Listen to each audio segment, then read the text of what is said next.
We're talking today with Rabbi Leib Tropper, and we are just a short hop, skip, and a jump away from the holiday of Purim. And today we're going to talk to Rabbi Leib, I guess a kind of potpourri of some things pertaining to Purim. So what do we need to know to prepare for this day, Rabbi Leib, with its all the wonderful sanctity, the Kedusha, and the wonderful things that we need to know about what our obligations are and what the benefits are? Okay. Purim, the Gemara says that all the Mashiach comes at the messianic days when we have the experience of the actual redemption. All the holidays will be nullified or cast aside, pushed away. I'm not sure if it's a clear definition halakhically what that means, because there's many questions on that particular chazal, except for Purim. Purim is the only one that will remain with us. Shenamar, as the pasuk says, these days of celebration will remain with us forever. So, what is unique? What is the message of Purim? An unexpected one is written in the Rambam in the introduction to his Sefer. And he says, God commanded us to read the Megillah on Purim to teach us one thing. Kimi Hashem Alekeinu, who is like our God, that is so near to us when we call out to Him. If you remember the story, and we all remember the story, we look forward to reading the story every year about Esther says, Leich kenoisis kol haYehudim, when she finds herself pushed against the wall, that it's the time for her to stand up and to count herself among the Jews and allow her potential to go and redeem Klal Yisrael in the way she can with the power that she had. And she told Mordechai Atzadik to go out and gather all the Jews, to daven, fast. And the end of the story is that God responded. So the whole message of Purim is to mechazik us, and not to, we shouldn't ask the question all the time, we pray, we daven, but what? Here is the story of Esther. Lech kenoises kol haYehudim, gather all the Jews, fast, daven, and it was happy even after. Not only ever after, even after. It was an occasion. It was the Yom Tov. It was a celebration. So that's the Rambam says. That's what the message of Purim is. So we need to think about that a lot, because a lot of us get frustrated about davening, including myself. I don't think that everybody always looks forward to davening. I can't say, well, I can't wait to mincha tomorrow afternoon. I don't know if everybody's saying that. Some people do. Some people do. Maybe some people do it. That's wonderful. But I don't think if you stop a guy in the street and ask even our people that we have here and say, can you really? Are you excited to mamish like you can't wait till tomorrow for mincha? He'll say probably, or she'll say, well, I definitely want to daven mincha. I can't say I'm sitting here waiting for mincha. I'm just. But why? Because they don't feel that there's a direct correlation between the prayer and the response. But if you think about the story of Mordechai and Esther, it should mechazik us in seeing that there's a correlation between the tefillah and the response. And that's the whole message of Purim, according to the Rambam, of the Megillah at least, tell us that. So that's how we're going to introduce this whole. There is a thought that I want to share with you from Yaakov Moshe Chalap, who was on the Bezdin of Rabbi Leib and very close to Harav Moran Harav Kook Zatzal. He writes in his Sefer Memorim, what is this Kriyas Pasha Zocher? Of course, remembering Amalek as a Shailun V'Shainim, is it Deraisa? Is it not Deraisa? Is it Deraisa once a year, once in a lifetime? What is this whole Chiyuv of Pasha Zocher? Could you read a story in Bishalach? They have to be kiseitze. I mean, it could be done in a Sefer Torah. It could be done just in the Chumash. Excuse me, I'm sorry. So he says something fascinating. Often, historical events are what they are. Historical events. They fade into the past, but they're remembered because they're the foundation of our present. But they're remembered as that, as the foundation of our present. Rabbi Yaakov Moshe Chalab Zecher Tzadik Levracha highlights one of the words in Parsha Zocher. Zochar, Eis, Asher, Asa, Lecha Amalek. When we read Parashat Zochar, we have to imagine that it happened to me. We were coming out of Mitzrayim, and Kadosh Baruch Hu, whatever happened with us, and we also Amalek was waiting for us to ambush us and to try to destroy us, you included, to try for you to almost experience that event, that terrible plot of Amalek to destroy Klal Yisrael when they just came out exhausted out of 210 years of exile. Zochar Eis Asher Asa L'cha Amalek. It's not just an event in history that we have no shaykhs to, like the Holocaust and who knows what in the 40s. It's L'cha. And that L'cha remained as part of the Holocaust, perhaps. If we could think of L'cha of Amalek, we could think of that Amalek as being the L'cha that showed up in the early 40s and to destroy Klal Yisrael. And the Gemara says that the Amalekim were Germany. That's the thought of Yaakov Moshe Chalab, of what the message and the meaning and the thought that we should internalize on Shabbos Parshas Zochar. There is another interesting thought from the Levush Mordechai. Moshe Mordechai Epstein, Rosh Yeshiva of Slobodka, it is an introduction to a sefer, the Psich actually, a sefer Levush Mordechai, above Metzia. Tells us, he asked the question, the apparent question. Mordechai finally tells Esther how and what danger we all Klal Yisrael is in, and how we are going to suffer tremendously a Holocaust from this anti-Semite Haman Harasha Yemach Shemai V'Zichrei La'ilam V'Od. So Esther responds. She says, listen, I'm going to fast 3 days. I'm sorry, I want you to fast, gather all the Jews, fast 3 days in Davin, and Gamani v'naroisei otzum kein. I'm also going to go and make myself also fast and participate in these tefillahs. And Evan Ezra even remarks, he says, it's very hard to imagine and then she's going to go that way to Achashverosh and beg for Klal Yisrael.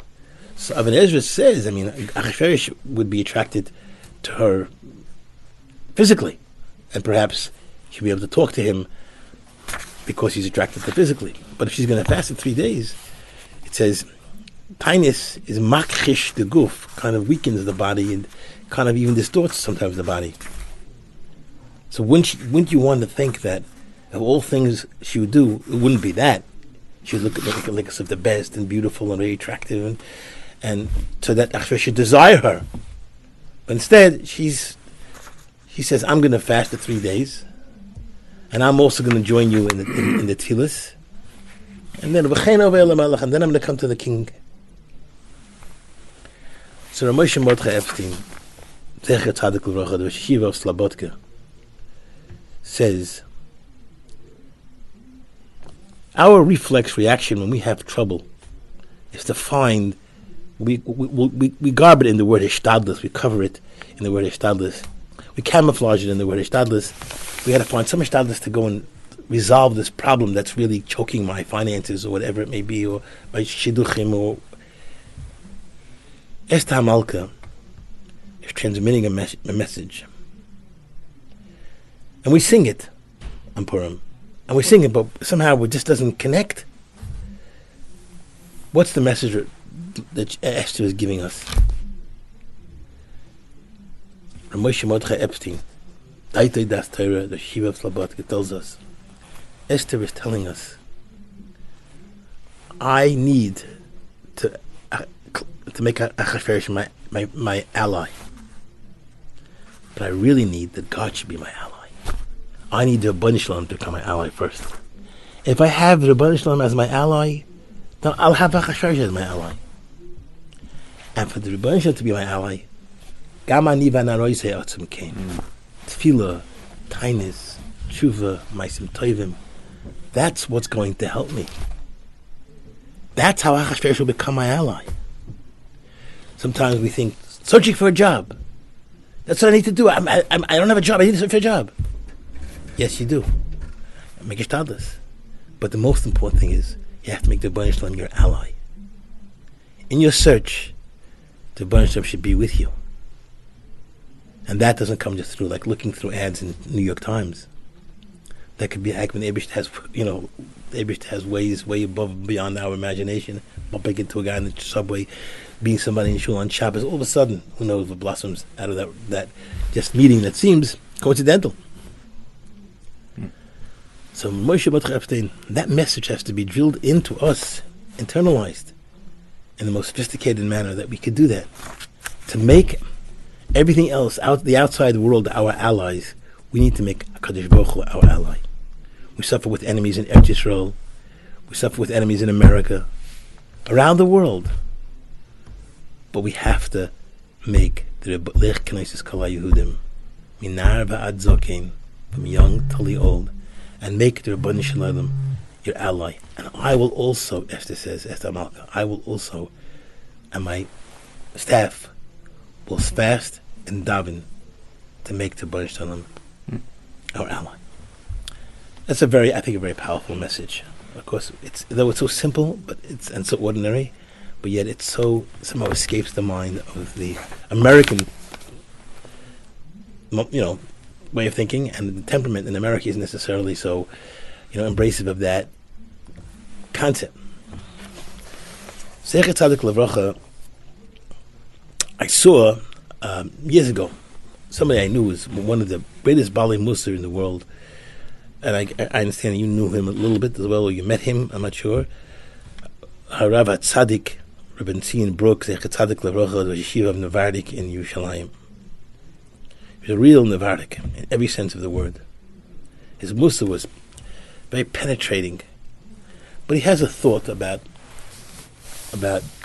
Purim that is so meaningful, that is so potent, that is so germane.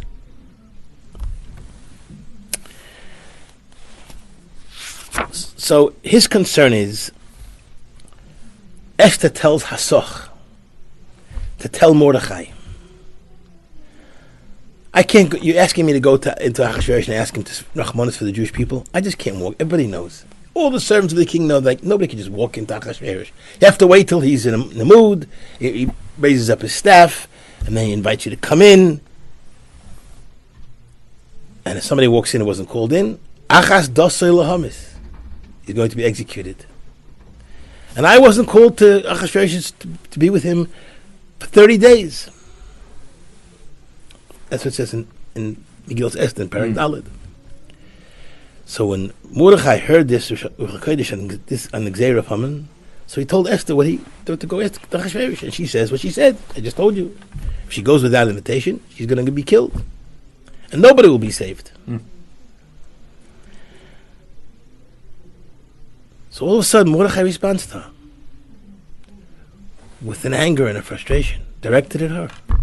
Al tadami b'nafshech. Don't imagine in your mind, in your thought, to escape the house of the king from all the Jews. You'll kind of go away somewhere. You'll hide up under the garb of some kind of a capo or whatever other people that are sitting there and just make believe that you're not Jewish. Don't just think you could do that. If you're going to go and be quiet, silent, and not go out and put yourself out for Klal Yisrael, there's a Mokim Baruch Hu. There's a Mokim Baruch Hu. Freedom. Jews will be saved from another source. This source of all sources. And you and your whole family will be destroyed. Who knows? If another time like this ever came to the kingdom and all. It's such a tense time. If it ever happened such a thing before. If there will be another opportunity for you again. So the obvious question in Mefarshim asks, this is how you answer a woman who's self-tortured by what's going on. She feels part of Klal Yisrael. She says she's ready to fast for 3 days. She said things. She said something very logical. I cannot just walk into him. He'll kill me. I have to wait till he calls me. What are you telling me to go? I should go to Achashverosh. I would like to, but I can't.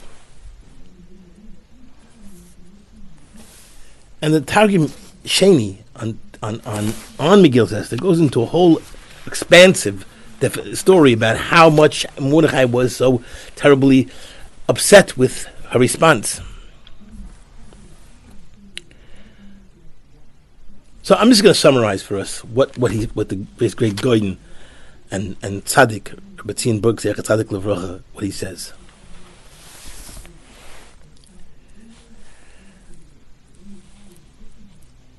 Which sefer is this by Rabbi Brook? Higyoné Musar Chelik Gimel, I think it is, right? There are times in life, these calculated, perhaps even call them anal compulsive people, or people who are suffering from obsessive compulsive behavior. We'll sit and think, how should I do it, strategize. And Mordechai is saying to you, Esther, look at me in the face. Almost metaphorically saying, look at me in the face, Esther. It's a massive Klal Yisrael. The Klal Yisrael is going to die, Rahman al-Litzan. They're going to suffer. They're going to be killed. There'll be a massacre of the Jews. At that point, you stop thinking. Just do. You knock on the door of Achashverosh. I must talk to you. What about, you didn't come in, you said this, you said that, and what about, you have the rules, you knock, Achashverosh, I must talk to you. If you believe that Kodesh Baruch Hu is your ally, and you knock on the door of Achashverosh, I must talk to you. There's no cheshbonis. At time of certain times, that you have to be matzel, save something in Klal Yisrael. There are no cheshbonis. You got to suspend all calculations and make the decision to do what I have to do, and the Eibishter will be with me. If you're cool l'shem shemayim. And that's what Mordechai was saying to her. You give me a cheshbonis, you can't go in here, you can't go in there. What are you talking about? You walk, knock on the door, you walk in. I'm Esther Malka, I must disturb you. I'm Esther Malka, the one you so attracted to and like so much. I need your help. What a meaningful message that is. How sometimes we sit there and calculate they become so strategic that becomes our middle name. Everything we do in our ways Hashem becomes like a strategy. How do we do this and how do we do that? How do you do it? But you just do it. Once you know it's the right thing Once you know it's the right thing to do. Right, exactly. Once you know, thank you, friends. Once you know it's the right thing to do, you do it. Cheshbonis are suspended. You knock on the door, and you do what you have to do. I want to give you just a mushal to make it kind of more something that gives a better taste, a flavor to what this point of Rabbi book makes. There's a book called Navardik, and he tells a story about the Navardik yeshiva and the Slobodki yeshiva. Two different schools of thought. Correct.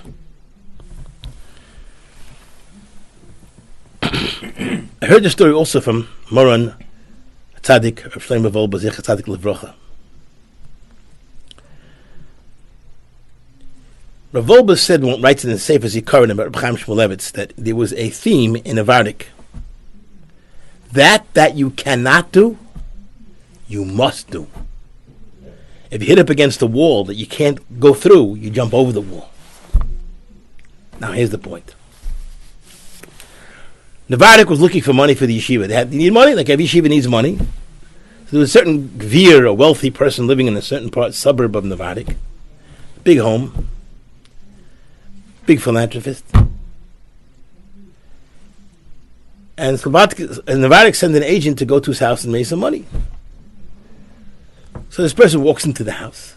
This shliach d'Rabbanan who's raising money for the Navardik yeshiva knocks on the door, walks in, sees this beautiful palatial home. The bathrooms are redolent from such beautiful smells from who knows where. And the rooms looked perfect. Everything was just exactly set the way it should be. Carpeting and covers over the tables, these mahogany tables. And he looks the balabas in the face. He tells him, I want you to know that the tzoya in the back of the Beis Medrash in Navardik is more important than this whole house. Sounds like a good strategy to raise money. Wasn't very. He got a lot of money. The man gave him a lot of money. Because of his honesty? Well, we'll see. I'm going to share with you the story. Most people would just throw the guy out. But he also had a certain kind of truth in him. So he listened and he heard. I just want to just finish the story. Slobodka heard that Nevada got a lot of money, and the story, what happened, and they think we could do it better. We could do it better. So they were very classy, as you know, elegant. They had every suit was worn exactly fitted, and it was everything crease was exactly pressed. And Godless Odom, Tzelem Alikim, everything. So they made an appointment, and he came in, and he started. The butler answered the door, and he says how wonderful this entrance is, and how nice he is. Thank you so much. And he goes into the next room, and he sees how beautiful, perfectly set, and everything is just draped the way it should be. He's complimenting all these things, and meets the balabas and tells him what a house he has. It's like really unbelievable. It's so magnificent. The beauty kind of just speaks all over the whole neighborhood. Which would be an appropriate thing. Yeah, and then he asks him for a check. So he gives him a very, very small check. So Slobodka was kind of choked up and said, "Listen, Nevada is a very choshev yeshiva, but Slobodka, we have like why did you give them so much and us, we got such a little share of the wealth?" Said, when Nevada came into my house, they told me that my whole Olam Hasi is nothing. So I might as well give it to them. You came here, you told me that this is beautiful, this is great, fantastic. It was so great, so why should I give it to you? I'll keep it myself. Sata Dishmaya. Yeah. You could say the worst things and make $1 million if it's sincere coming from the heart, and the person you're zeicher to meet is also an emistic person. Mm-hmm. You must do what's emis. Myself had a story, parrots, where I had an opportunity to tell a balabas who was giving me a hard time raising money for yeshiva. I said with him, "Do you think the money you have is your money?" He looked at me and said, "What do you mean? I earned it. I worked hard. I worked sometimes 6.5 days a week. Motzei Shabbos, he sometimes works." He said, "Listen to me. The Gemara says, Kol ha'olam einay nizan ela b'shvil chanina b'ni." I'd love if you say that back to me right now. The whole world is only supported on behalf of Chanina. You, Hatzlacha, comes because of the Chaninas that you're helping. Mm-hmm. Without the Chanina, you would have nothing. Kol ha'olam einay nizan ela b'shvil chanina b'ni. What does Chanina have? He has a pound, 2 of carobs that he saves from Shabbos, Erev Shabbos, Erev Shabbos. Do you believe that? I shook his head. I said, "Do you believe it? Do you really believe it? Do you believe what the Chazal say?" He was crying. I didn't say crying. He was sobbing. He was kind of like teary-eyed, and he gave me the money that I asked him for.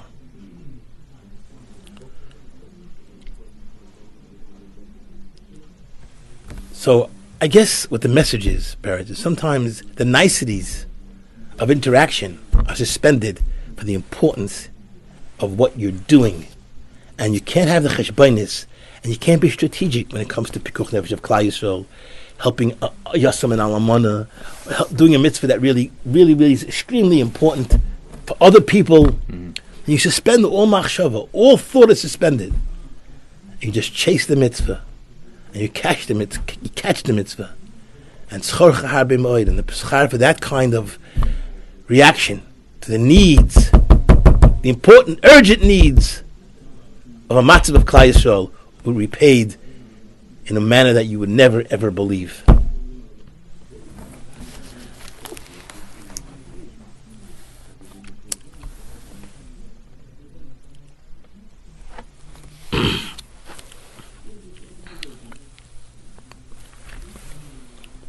I think that there was a small little thought I wanted to share with you. I was debating whether I should or I shouldn't. The Torah Tamima at the end of Megillas Esther. The Gemara, the halacha is that you should not give Mishloach Manos to a woman who's single, because otherwise they'll think it's Kedushin. The Gemara says that they would send, usually after Kedushin, they would send the gifts to the Kala. Mm-hmm. So they would think that the Mishloach Manos you're sending was just you Makadish her already, you already are engaged to her, now you're sending her people will start talking. She's engaged, and then it's a big problem. Chashin l'savlainus, the Gemara in Kedushin. So the Torah team asks the kasha. He says, I don't understand. The Radvaz says, beferish in the tshuva, that savlainus gifts it's only chashash, only if it's gifts that will stay and not get rotten, spoiled. Mm-hmm. But if it gets spoiled, it's not going to chashiv. If it'll get spoiled, it's not chashiv. If it is spoiled, it will not get chashiv. So how could food be considered mishlach manis as savlainus for kedushin? You hear what the Rabbi is saying? Something that gets spoiled is not considered chashiv. If we learn our life, in life we learn the Musa, we learn the Torah, but tomorrow morning we're waiting it to get spoiled. I mean, it's almost like we're so rugged and letting it get stale tomorrow. Then it's not chashiv. Chashin and l'savloinis is only when it's something that doesn't get spoiled. Because Baruch Hu should help us all that our Purim should be so meaningful, and take these messages that give energy and strength to every Yid in their way and with their own strength and virtue, what they could do, and become, at least in some way, become that image that the message conveys.